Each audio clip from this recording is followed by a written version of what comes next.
In this video, we have an indefinite integral 1 over 2 plus x squared, and there's a couple approaches you can take to this thing, but in this particular video, I want to look at the trigonometric substitution approach to the integral.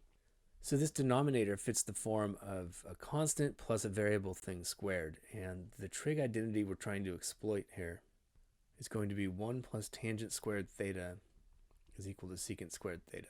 So I have that constant plus a variable thing squared. So the substitution that I'm going to make has to account for getting that 2 out of there. So when I square x, I've got to produce a factor of 2. So I'm just going to throw in a factor of root 2 and the tangent function, so that when I square x, I get 2 tangent squared.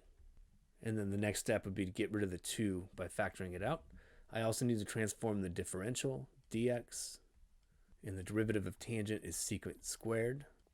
So I get root 2 secant squared theta d theta. And I sub everything in there and transform the integral.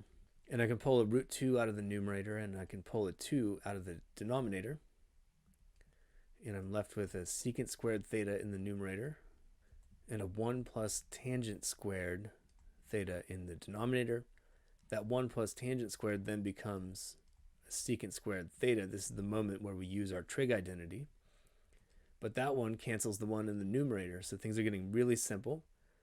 I'm going to go ahead and write root 2 over 2 as 1 over root 2. And I've got the integral of d theta, which just integrates to theta. Now I have to go back and figure out how to express theta. And that comes from our original substitution.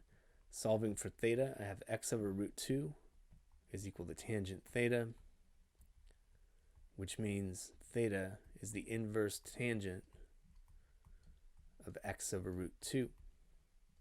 Making that final substitution back in terms of x, my final antiderivative is 1 over root 2 inverse tangent x over root 2 plus c.